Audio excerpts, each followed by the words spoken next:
Hi. No, Tony, don't get involved. He'll kill you. Claire shrieked, her voice shrill and trembling. I had never heard her like that, so frantic, so desperate to shield this guy, the man she had chosen over me. She was clinging to him, her hands gripping his shirt as if he were her lifeline. Tony, her lover, shot me a defiant smirk, a cruel twist of the lips as though he thought he'd already won. A spark of rage tore through me, making the room feel smaller, darker, like all the air had been sucked out. I had a split second to decide if I'd walk away or show this guy exactly who he was messing with. I chose the latter. Tony's hand balled into a fist, and he swung, arrogant and overconfident. But I was ready. I sidestepped and intercepted, catching his arm in a twist so sharp that the crack echoed through the room. His eyes widened with panic, and his arm went limp as he dropped to the floor, clutching his broken arm and writhing in pain. Claire scrambled to his side, cursing me with all the venom in her voice, her face twisted into an expression I'd never seen before. Gone was the woman I thought I knew, this was someone else entirely. Before I could catch my breath, 2 police officers yanked my arms behind my back. The cold bite of handcuffs snapped me out of the haze, and before I knew it, they were dragging me out the door. Claire didn't say a word, didn't even look at me, she was too busy fussing over her lover, sobbing as if he were the victim in all this. The police shoved me into the back of their car, the cold metal of the seat grating against my hands. The events of the past few days raced through my mind like a film stuck on fast forward, each frame cutting me deeper. But it wasn't the handcuffs that hurt. No, it was the image of Claire, her betrayal, her lies, her eagerness to protect this guy over me. Sitting in that police car, everything felt like a blur, a burning, churning haze of disbelief. The officer in the front glanced back at me, his eyes hard but strangely understanding, like he'd seen this scene too many times before. We drove off, and I tried to piece together how things had spiraled so far. It started small. Claire had always been a bit distant, a bit mysterious, traits that once attracted me to her, made me curious. But lately, she'd been more secretive than usual. Late nights at work, a phone she kept practically glued to her hand, and the strange, smug look she'd wear when she thought I wasn't paying attention. At first, I'd chalked it up to stress or maybe a rough patch we were going through. But then, a few days ago, I found something that made me question everything. Claire had left her phone on the counter, forgotten in the shuffle of leaving the house in a hurry. I'll admit, I hesitated, but curiosity got the better of me. A part of me almost hoped I wouldn't find anything. But when I saw the name, Tony, in her messages, my stomach turned. The messages between them weren't just flirtatious, they were explicit. Every word I read felt like another punch to the gut. By the time I reached the police station, my anger had morphed into something colder, sharper. The officers led me into an interrogation room, and I sat down, staring at the dull, gray walls, trying to calm the storm in my head. I had so many questions, so many emotions clawing at me that I wasn't sure where to even start. But one thing was clear, Claire was not the person I thought she was. "Mr. Harris," a voice pulled me out of my thoughts. I looked up to see the officer from earlier standing in front of me. He was studying me, his face lined with years of experience. "This isn't exactly a rare situation for us," he said slowly, like he was picking his words carefully. "What do you mean?" I asked, my voice sounding distant, even to myself. The officer sighed. "Infidelity, violence, broken trust, it's a story as old as time." He folded his arms and leaned against the table. "You've been charged with assault. Tony filed the report on your wife's behalf." My stomach clenched. "She's backing him up." The words felt thick in my mouth, the reality of her betrayal settling in even deeper. The officer nodded, his expression a mix of sympathy and caution. "Yes, she's testifying that you attacked her boyfriend unprovoked." "Unprovoked?" I laughed, a dry, humorless sound. She left me for this guy, and now she's protecting him. The officer didn't answer, and I sat back, shaking my head. How had I ended up here, cuffed in a cold room, while Claire defended the very man who'd helped tear our marriage apart? Just days ago, I'd thought we had a life together. Now, I was questioning if any of it had been real. Listen, the officer continued, breaking the silence. You'll have to be careful how you proceed with this. Right now, it's your word against theirs, and legally, it doesn't look great for you. Doesn't look great? I repeated. I'm the one who got cheated on. I'm the one who walked in on this circus. The officer raised his hand, silencing me. If I were you, I'd get a good lawyer. You're going to need one. I sat there, letting his words sink in. A lawyer. The logical part of me knew he was right, that this wasn't a fight I could win by simply confronting Claire or her scumbag boyfriend. But the anger in me didn't want to stop at just a legal battle. By the time they let me go, the entire station was buzzing with murmurs, like they all knew who I was and what I'd just been through. I walked out, feeling the weight of their eyes on me, their judgment. Claire hadn't even bothered to call or check on me. I was on my own. The drive home was quiet, tense, with only the sounds of the road keeping me grounded. As I pulled up to our house, a part of me wondered if she'd be there, waiting for me, if maybe she'd have some excuse or would try to explain herself. But as I unlocked the door and stepped inside, the silence told me everything I needed to know.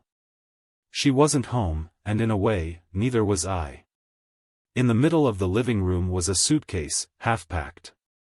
Clothes, shoes, and random items were tossed around as if she'd started to leave in a hurry. My heart pounded, realization crashing over me like a wave.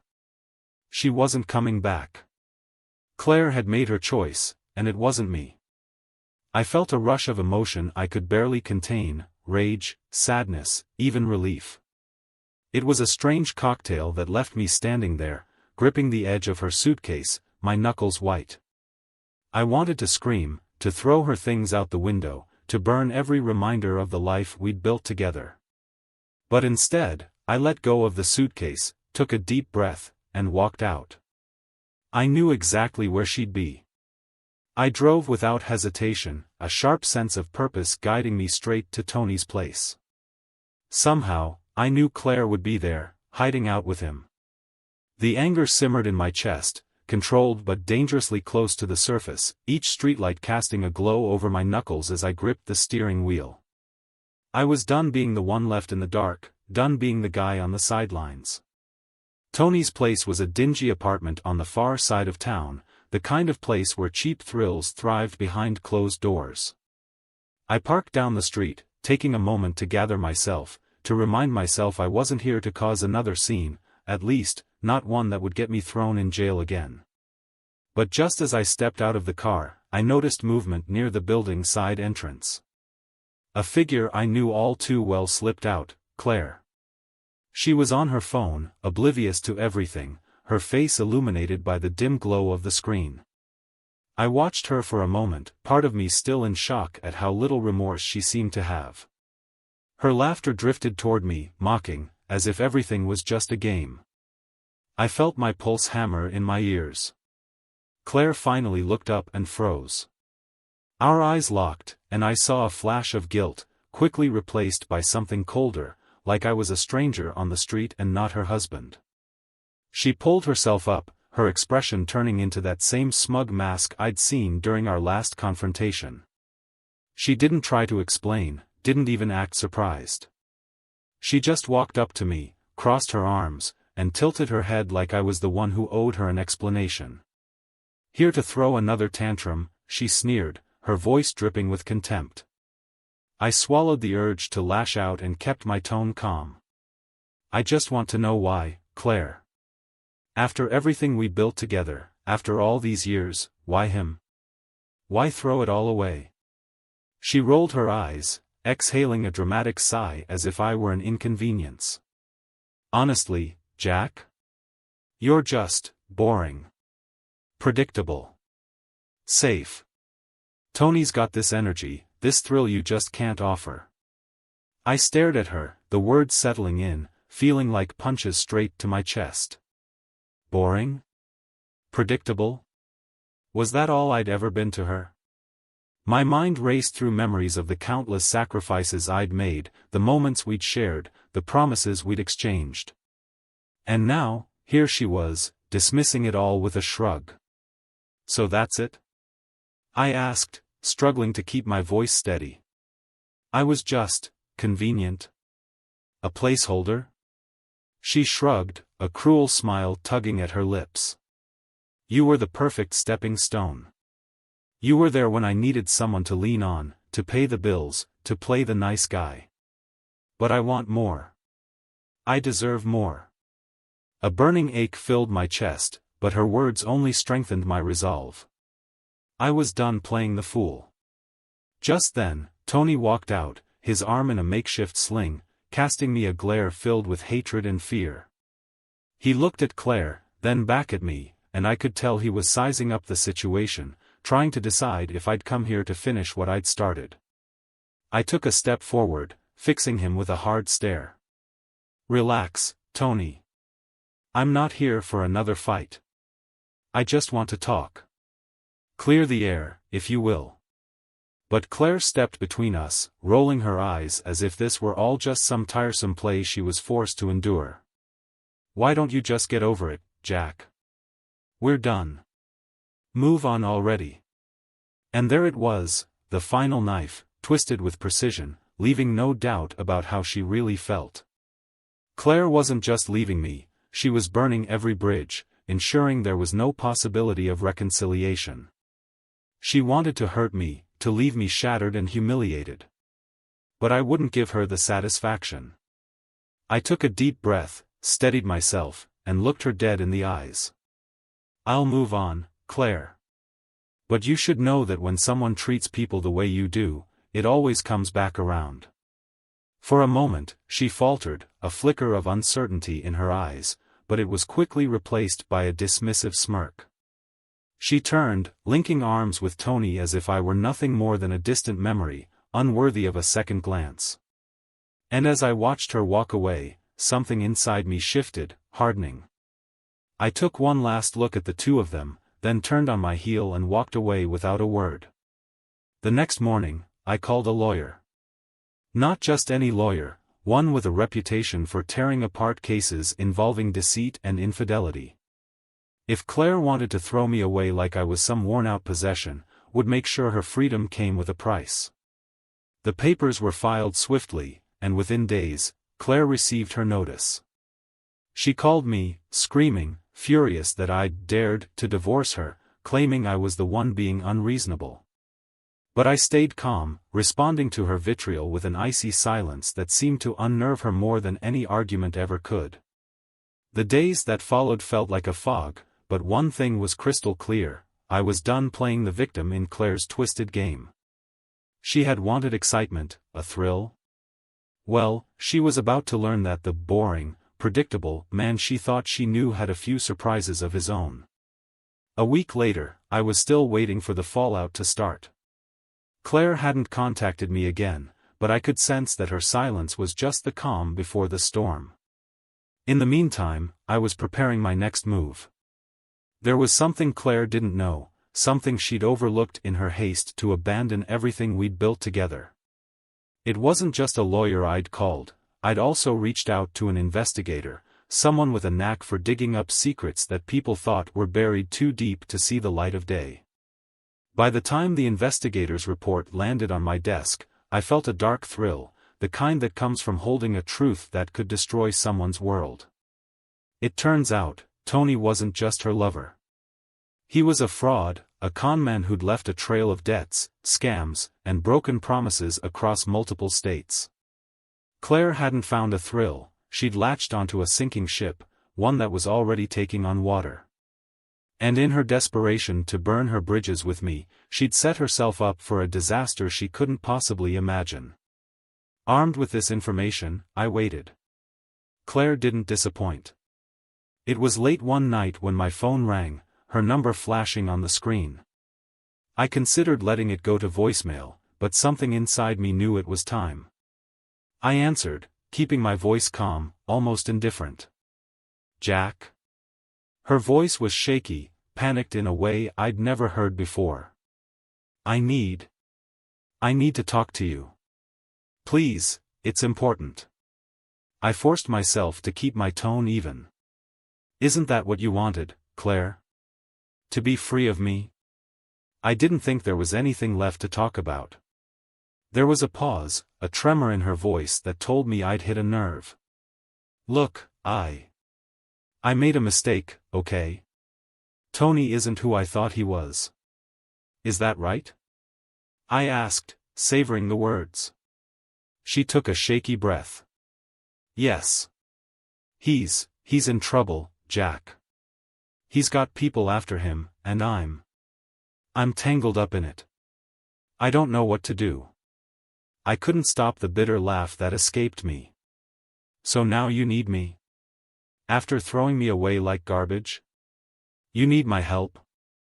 "Please, Jack," she said, her voice breaking. "I know I messed up, but you're the only one I can turn to. Tony said he'd take care of me, that he'd get us away from everything, but he just used me. And now they're coming for me, too." There was something almost poetic about it, watching her lies and betrayal circle back to bite her. Still, a part of me wanted to see her squirm, to draw out her desperation until she understood exactly how deep she'd cut me. But instead, I kept my voice steady, cool. "Claire, you have no idea how long I've waited to hear you admit that. But I'm done being your safety net. I'm done being the backup plan." I let the silence hang, watching the seconds tick by. She stammered, and I could hear her desperation building. "Jack, please, if you ever loved me, you'll help me. I have nowhere else to go.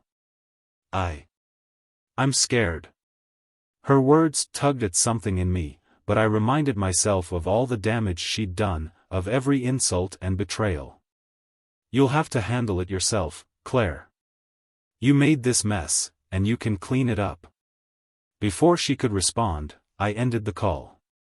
The satisfaction that flooded through me was undeniable, but as I sat there, another thought crept into my mind, a nagging feeling that this wasn't over, not by a long shot. 2 days later, I got a call from my investigator again. His voice was tense, laced with urgency. "Jack, you need to be careful. Claire's boyfriend, Tony? He's connected to some very dangerous people, and from what I can gather, they're not too pleased with him." I didn't need a lecture about dangerous people. I'd seen my fair share of trouble in the past, but this felt different. "What are you saying?" "I'm saying they're watching her. And since she's your ex, they might assume you're involved, too." For the first time, real concern seeped in. If these people were watching Claire, and by extension, me, then this wasn't just a petty lover's drama anymore, it was a life-and-death situation. But as much as I hated to admit it, I couldn't just let her walk into that kind of danger. She was still tangled up in my life, like a bad dream that wouldn't end. I spent that night awake, thinking through every option, weighing the risks. Part of me wanted to cut and run, to let her face the consequences of her choices. But another part of me, the part that once loved her, couldn't bear the idea of leaving her to fend for herself against people like that. So, the next morning, I decided to take matters into my own hands. I found Tony's last known address, a rundown motel on the edge of town, and drove out there, armed not with anger, but with cold, calculated determination. If I was going to end this, I'd do it on my terms. When I arrived, Tony was there, looking even worse than the last time I'd seen him. His arm was still in a sling, his face bruised and tired. But when he saw me, he didn't look afraid. Instead, he smiled, that cocky smirk that had started all of this. "Well, look who decided to play hero," he sneered. I didn't waste words. "This isn't about you or Claire. This is about getting out of this mess you dragged us into. So here's what's going to happen, you're going to disappear, right now. You're going to leave town and make sure those people forget you ever existed. And if I ever see you again, you'll regret it. Tony's smirk faltered, a flicker of fear in his eyes as he looked at me. And if I don't? I leaned in close, my voice low. Then I make sure every bone you've got left is broken. Don't think I won't. Tony gulped, the confidence draining from his face. Without another word, he backed up, grabbed a bag, and disappeared into the night. It was over. Or so I thought. As I drove back, I couldn't shake the feeling that this chapter of my life was closing, but that a new, unexpected one was about to begin. I'd barely set foot in my house when my phone buzzed. I picked it up, expecting another plea from Claire or maybe a final warning from Tony. But instead, the number was unknown. Against my better judgment, I answered, pressing the phone to my ear, my grip tightening as a deep, gravelly voice echoed on the other end. "Jack Harris," the voice said, almost amused. "I hear you've been playing hero." "Who is this?" I demanded, though I already knew. This was one of the men looking for Tony, and by extension, Claire and me. He chuckled, a low, menacing sound. "Doesn't matter. What matters is you've got something that belongs to us, a debt that Tony left behind. Now, he's skipped town, but his baggage remains." I took a deep breath, forcing myself to stay calm. "Whatever Tony owes you, it has nothing to do with me. I don't even know the guy. We've got no connection." "Oh, I think you're wrong, Mr. Harris," he said, his tone suddenly dark. "You're his wife's husband, right? That makes you family. And family pays." I could feel the blood draining from my face. "What do you want?" "Simple," he replied, his tone chillingly casual. "You pay what he owes, or she does. And believe me, we've got a much higher price in mind for her." I clenched my teeth. The man had me cornered, and he knew it. But I wasn't about to hand over cash to some faceless thug just because Tony had run off. "How much?" I asked, trying to buy myself time. "Oh, it's not just money anymore. You're going to help us find him. And if you refuse," he left the rest unsaid. I knew exactly what he meant. I hung up without answering, my mind racing. I had no idea where Tony had gone, and I wasn't about to chase after him. But if these people were serious, if they really had Claire in their sights, then my hands were tied. I'd have to warn her, maybe even help her, and the irony of that didn't escape me. After everything she'd put me through, here I was, being dragged back in to save her again. Within minutes, I was back in my car, speeding toward Claire's apartment. When I arrived, her place was dark, eerily quiet. I knocked, then pounded on the door, and finally, she opened it, standing there in an oversized sweatshirt, looking as if she hadn't slept in days. Her eyes widened in surprise as she saw me. "Jack?" she stammered, her voice a mix of confusion and, was that relief? "Pack a bag, Claire," I said, stepping inside. "You're coming with me. It's not safe here." Her brows furrowed, and she crossed her arms. "Wait, what? You show up here, out of nowhere, after all this?" "Listen," I cut her off, my voice sharper than intended. "Tony's mess didn't disappear with him. He's left a debt, and his creditors aren't exactly willing to forgive and forget. They're coming after you, Claire. And they think they'll get to him through me." Her face paled, and for the first time since this whole nightmare started, she looked genuinely afraid. She opened her mouth to argue, but then she seemed to realize I was serious. "How do you know they'll come for me?" "I just got a call," I replied, grimly. "They want us both. And believe me, these people don't make empty threats." Without another word, she scrambled to her room, throwing clothes and essentials into a bag, her movements frantic. I could see her hands shaking as she zipped up her suitcase. This was no longer about love or betrayal, this was survival. Whatever history we had, whatever twisted triangle we'd been locked in with Tony, none of it mattered now. We took my car and drove through the night. I'd arranged for a safe house, a cabin I'd borrowed from a friend years ago. It was isolated, deep in the woods, the kind of place where no one would think to look. The drive was quiet, tense. Claire kept glancing at me, as if wanting to say something but holding herself back. When we finally arrived at the cabin, the silence was suffocating. I unloaded the bags and led her inside, the tension between us thick as fog. The weight of everything left unsaid was pressing down on me, but before I could break the silence, she finally spoke. "Jack.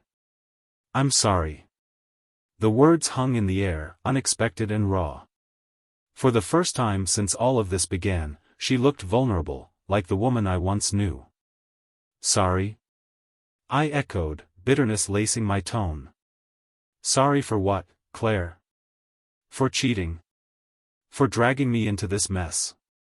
Or for needing me only when your life's on the line?" She swallowed, her gaze dropping to the floor. "I didn't expect things to go this far. I thought Tony could give me something you couldn't." "And what was that, Claire?" I demanded, my voice rising. "Excitement? A thrill? Was I just not enough for you?" She closed her eyes, taking a shaky breath. "I was selfish.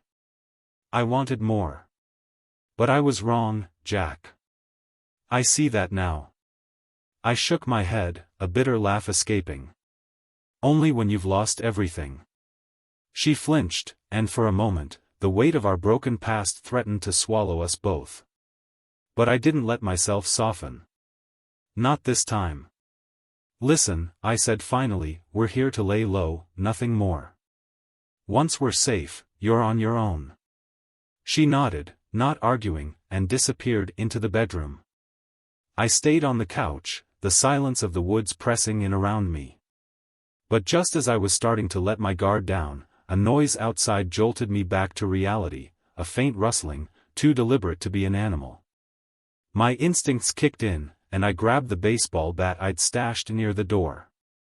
I motioned for Claire to stay quiet, gesturing toward the shadows creeping outside the window. Her eyes went wide with fear, but she nodded, pressing herself against the wall. I held my breath, waiting, listening. Then, the cabin door handle rattled, slowly at first, then harder, as if someone was testing it, trying to break in. Without warning, the door burst open, and in the faint moonlight, I saw him, a tall, shadowed figure with cold eyes and a menacing smirk. He stepped inside, holding a knife, his gaze flickering between me and Claire. Well, he drawled, his voice dripping with malice. "Looks like Tony's little mess has finally caught up to you too." My grip tightened on the bat, every muscle in my body coiled, ready. I wasn't the same man I'd been before all this time, I'd fight back, no matter what. And as the intruder took a step closer, I swung. The bat connected with a sickening thud, and the man staggered back, cursing as he gripped his shoulder. But he recovered faster than I expected, his knife gleaming in the moonlight as he lunged toward me. I sidestepped, dodging the blade by a hair's breadth. The weight of the situation crashed over me. This wasn't some bar fight. This was survival. "Get out, Claire!" I shouted, but she stood frozen, wide-eyed, rooted to the spot like a deer caught in headlights. The intruder's gaze flicked to her, and a cruel smile tugged at his lips. "Pretty thing, isn't she? Maybe once I'm done here, I'll have a little chat with her." The rage that erupted in me was like nothing I'd felt before. He thought he could take everything, turn my life into ruins, and then walk away like it was nothing.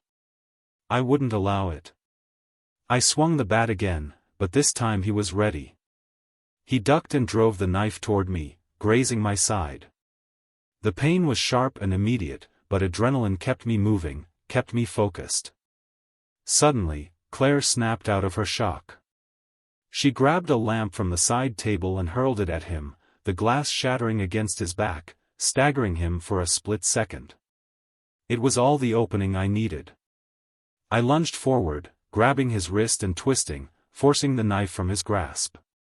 It clattered to the floor, and he let out a guttural snarl, throwing a punch with his free hand. But I didn't let go. I tightened my grip, feeling his bones strain under the pressure. Then, just as I thought I had the upper hand, he jerked forward, using his weight to knock me off balance. We crashed to the floor, locked in a brutal struggle, each of us scrambling for control. His fist connected with my jaw, and stars burst in my vision.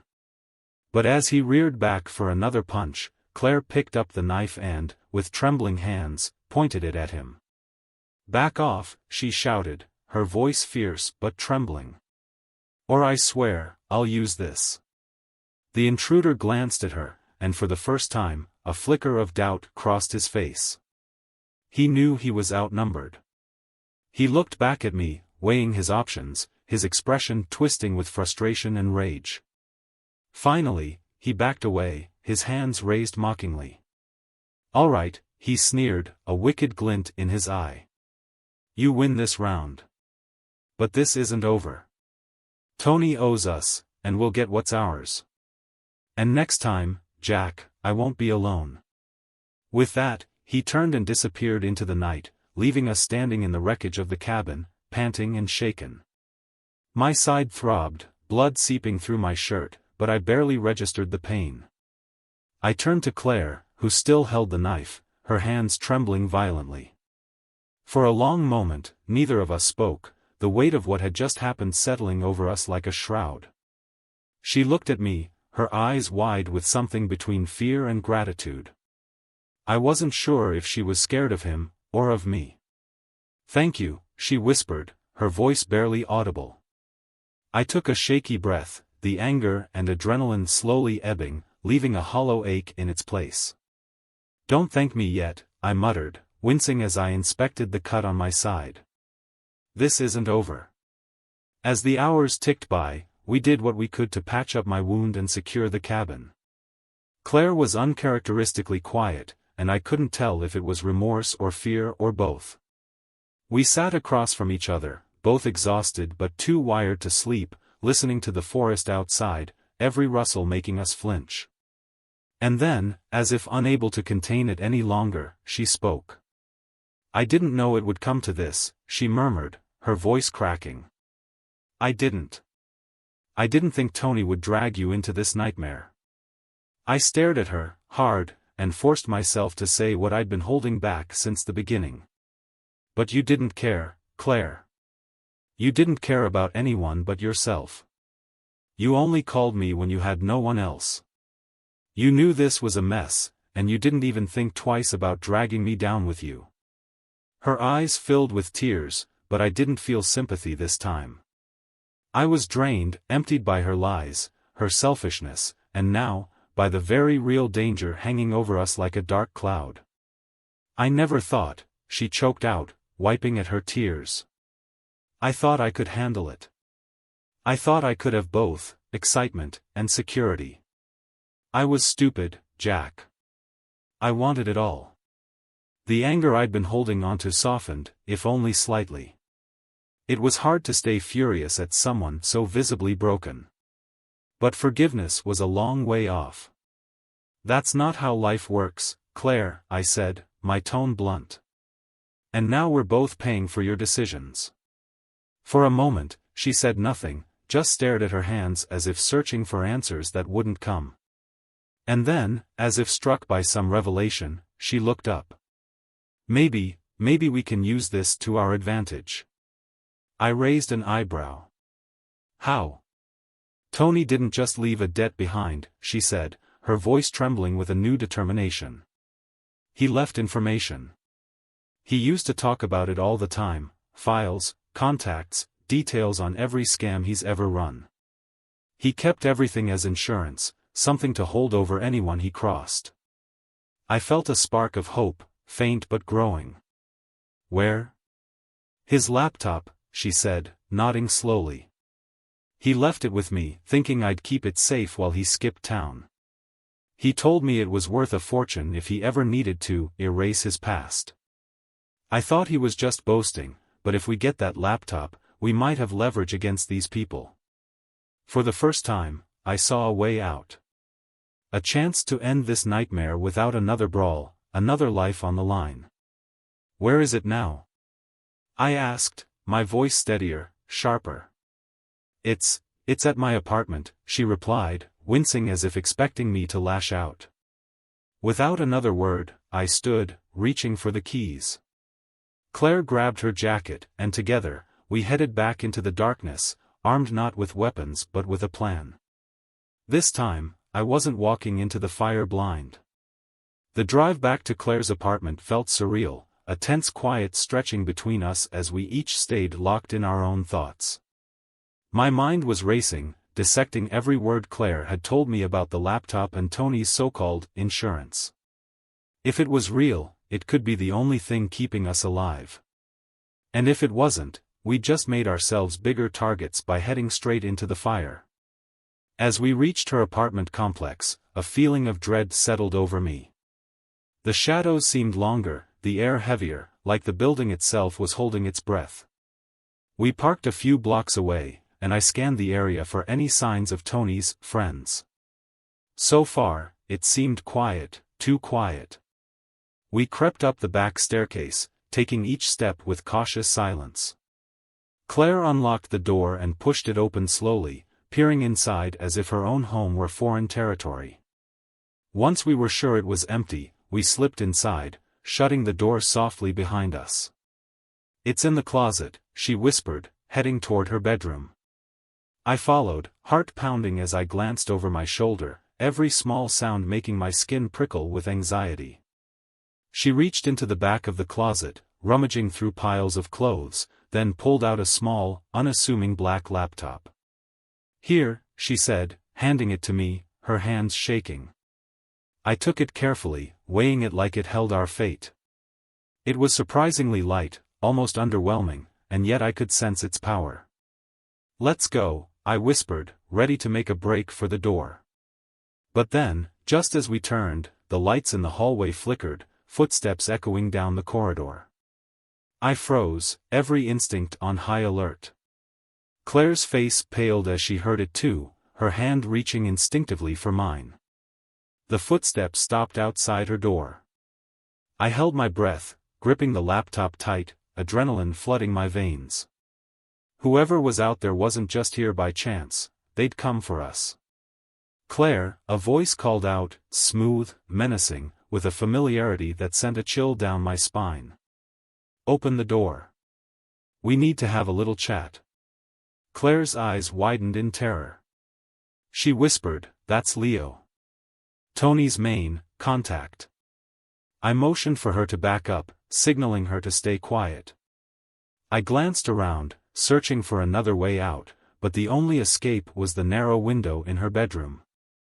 As Leo's footsteps came closer, the doorknob began to turn. We didn't have time. In one swift motion, I cracked open the window and gestured for Claire to go first. She climbed out, her eyes wide with fear as she scrambled down the fire escape. I slid the laptop under my jacket and followed, trying to stay as quiet as possible. Just as I reached the window, I heard the apartment door swing open, Leo's voice drifting through the air like poison. "Where do you think you're going?" he sneered, spotting me halfway out the window.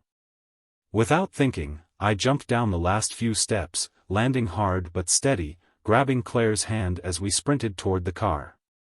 Leo's footsteps thundered above us, the fire escape rattling as he gave chase. We bolted across the parking lot, our breath ragged, every step pounding with urgency. Just as we reached the car, Leo's voice cut through the darkness. "You think you can outrun me, Jack? You think that laptop's going to save you?" He laughed, a cold, mocking sound. Tony had the same idea, and look where it got him. Ignoring him, I shoved Claire into the passenger seat, jumped into the driver's seat, and fired up the engine. Leo was coming up fast, a flash of anger and menace in his eyes. I slammed on the gas, tires screeching as we sped out of the parking lot, leaving him behind in a cloud of dust. But even as the distance between us grew, I knew this wasn't over. He'd follow, and he'd keep following until he had what he wanted. We drove in silence for miles, only stopping when we reached a remote motel on the outskirts of town. I parked the car, and we headed inside, checking in under fake names, paying in cash. The manager barely looked at us, just handed over a key and pointed down a dimly lit hallway. Once inside, I locked the door, pulled the curtains tight, and finally let out the breath I'd been holding since the apartment. Claire slumped onto the bed, her face buried in her hands. "This is all my fault," she whispered. "I was so blind, so reckless." I stared at her, the anger I'd held onto for so long now twisted with pity.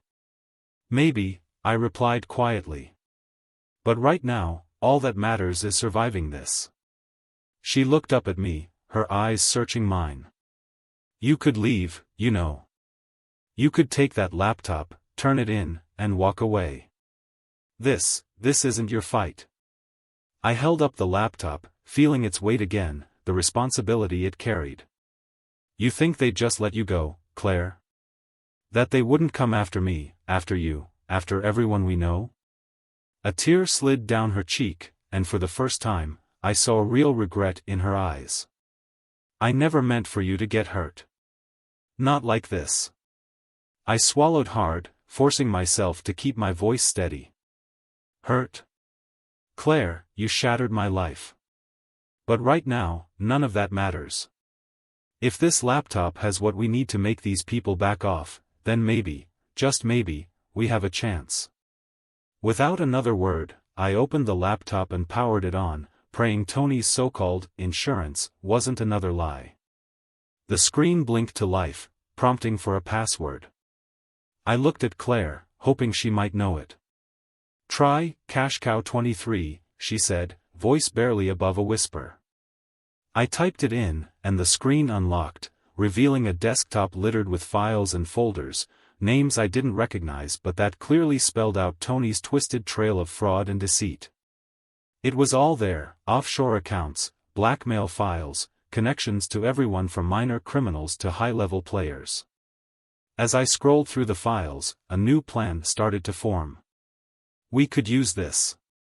We could use every dirty little secret Tony had left behind to shield ourselves from Leo and his men.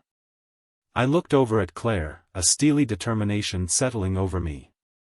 "Tomorrow," I said, my voice hard, "we're going to make a deal.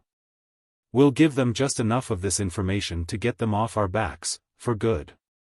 She nodded, her expression unreadable, but there was a glimmer of hope in her eyes.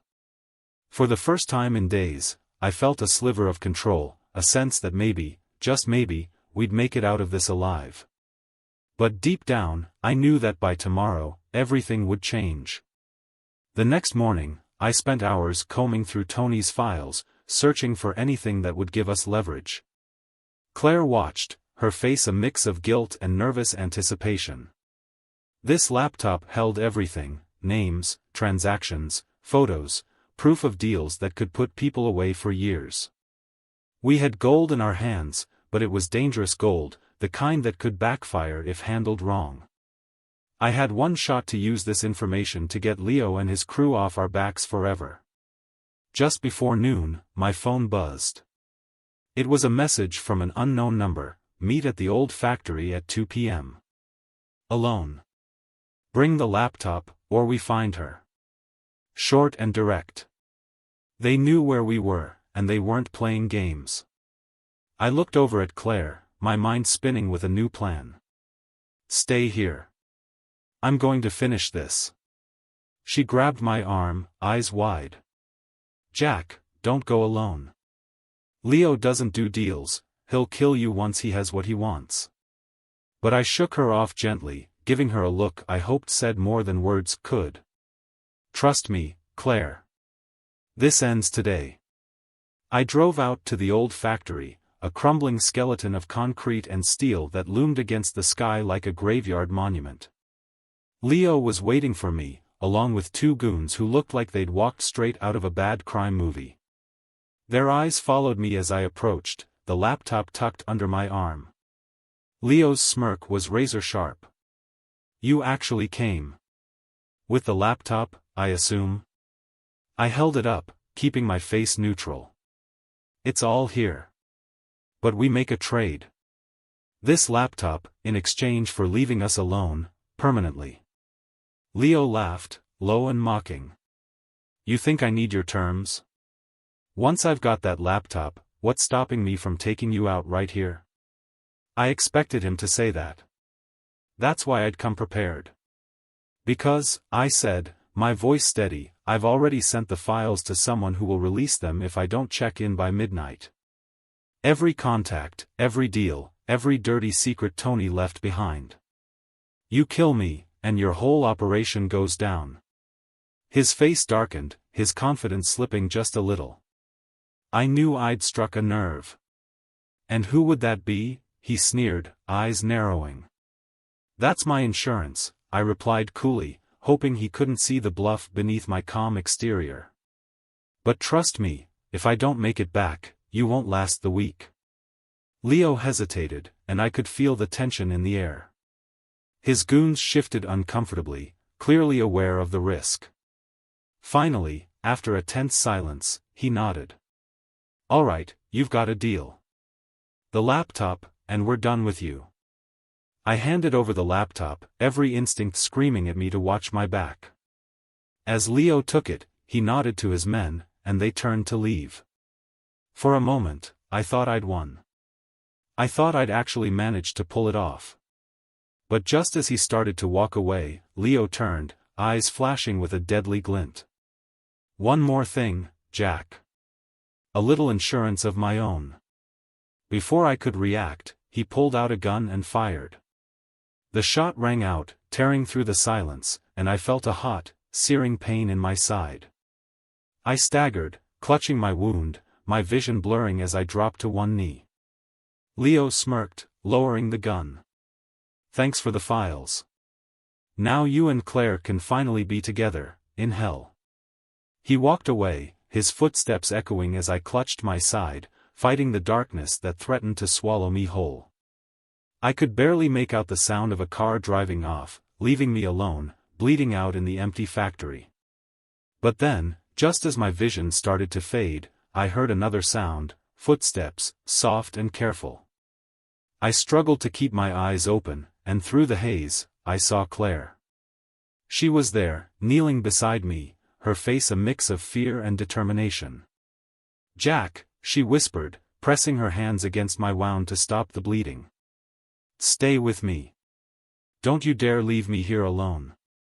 I managed a weak smile, the irony of it all hitting me hard. Here I was, dying to save the woman who'd betrayed me, the same woman who'd dragged me into this mess. But as she pressed down harder, her hands shaking, I saw something else, a kind of desperation that I hadn't seen before. Maybe she did care, in her own broken way. "Claire," I gasped, my voice barely a whisper. Take the phone, the files." She nodded, reaching into my pocket for the backup USB I'd stashed, the real insurance plan I'd made just in case Leo didn't keep his word. "You're going to make it," she whispered, a tear slipping down her cheek. "We're going to get out of this, together." The last thing I saw before everything went dark was her face, blurred but filled with something I could only hope was real. When I opened my eyes again, I was in a hospital bed, the steady beep of machines the first thing I registered. My side throbbed, but I was alive. Claire was there, sitting beside me, clutching the USB drive in her hand, her eyes red and exhausted. "You saved me," she said, voice barely above a whisper. I took a shaky breath, the weight of everything finally crashing down. "Only because I didn't want your mess to take me down, too." She laughed, a bitter, shaky sound, and nodded. "Fair enough." Over the next few days, we took the files to the authorities, cutting a deal with people who had more interest in putting criminals away than dealing with us. Leo's operation was blown open, and he was taken down, along with Tony's entire network. I heard whispers that Leo had put a price on my head, but he was locked up too tightly to be a real threat now. Claire and I parted ways shortly after. There were no more apologies, no promises to stay in touch. We'd been through too much, and the weight of her betrayal was too heavy to forgive. But as I walked away from her for the last time, I felt a strange kind of peace. She was free to live her life, and I was finally free to rebuild mine, without her lies, without the shadow of her mistakes hanging over me. I took one last look at her, the woman who'd both wrecked and saved my life, then turned and walked away, my future finally my own again. Bye for now.